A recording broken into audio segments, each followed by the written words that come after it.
The letter was in response to the Stabroek News Sunday editorial labeling the administration as incompetent. According to the finance minister, the newspaper's mask was finally off, stating that, quote, "It appears that Stabroek News didn't actually want a change of government, rather it wanted the PPPC government to change its ways," end of quote. The minister reminded that the Treasury was forced to bear the cost of the People's Progressive Party's reckless investments.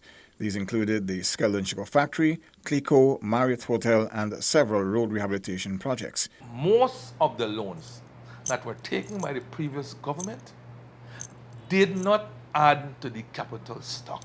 It was meant to, but it did not add to the capital stock.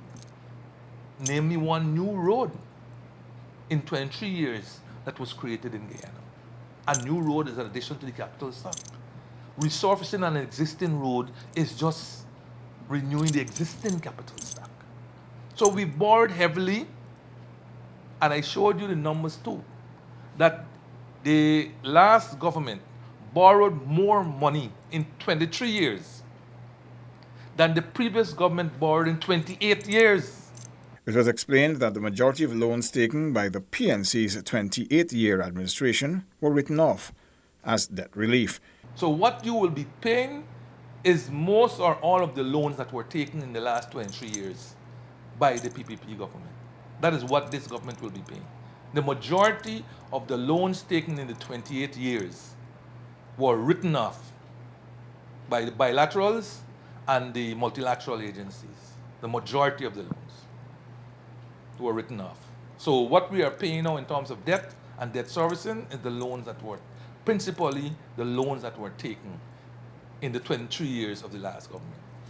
The finance minister also reminded that the government has provided $37 billion in bailouts for the Guyana Sugar Corporation to date and a $5.7 billion workers' severance payment package. He noted, however, that not once has he seen an editorial questioning Gaisuco's management on its stewardship of taxpayers' monies. But the opposition wants to whip up some hysteria in the country and destabilize the country, and it's for the other institutions to deal with that. What I am saying clearly, unambiguously today, come the 18th of October, when Parliament reconvenes, a supplementary paper with the severance balance of the severance payment, which I believe is to be $2.41 billion, will be on that paper. And the next part, my understanding is, after the 18th, is the 31st of October. At that time, we will be debating the supplementary paper. Once it passes, then payment will be made sometime in November. The government has spent billions to settle lawsuits as well as meet the cost of retrieving the outstanding $5 million amount for the sale of government shares in GT&T, Jordan added. Despite these challenges, the minister said the economy expanded by 4.5% in the first half of 2018 and is projected to grow by a total of 3.7% over the rest of the year. He noted that the International Monetary Fund, the IMF, the World Bank, and several other leading international lending institutions, including the Inter-American Development Bank and the Islamic Development Bank, are increasingly viewing Guyana as a stable, well-managed country, ripe for sustainable development. A visit by World Bank officials, which began on October 5, for example, is expected to lead the formulation of a country strategy for Guyana. Mission from the World Bank, perhaps the largest that we have fielded, that they have fielded so far to Guyana, recognizing the importance of Guyana and recognizing the future that Guyana has. And it comprises various departments of the World Bank. Their principal aim was to start the discussions leading to a country strategy. They haven't done this for a very long time, a very, very long time. So this will be forced in a couple of decades. So they have to do a comprehensive assessment of the country, all areas, macroeconomic, social, institutional, and so on, regulatory and so forth. So they're here to do a lot of that background work. Discussions also focused on the Sovereign Wealth Fund, the minister explained. The Sovereign Wealth Fund legislation forms a part of the preconditions for the second drawdown of the balance of payment support that they have been giving us. We already got the first drawdown in August of this year of almost 35 million. A second and final tranche is due next year, sometime in the first half of next year. The Sovereign Wealth Fund's legislation will be laid before the National Assembly in October. He commended the work of the Commissioner General of the Ghana Revenue Authority, Godfrey Stacia.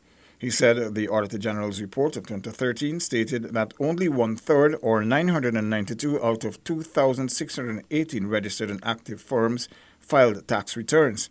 Also, out of 75,992 active self-employed persons, only 33,740 filed taxes, paying an annual average of $98,000 per person.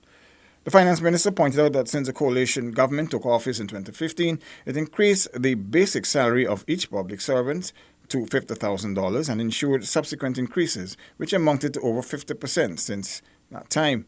As for the editorial's claim about the loss of all the senior officials who have resigned from the ministry in the last few weeks, the minister made it clear that there was no crisis at the Ministry of Finance. What is a crisis?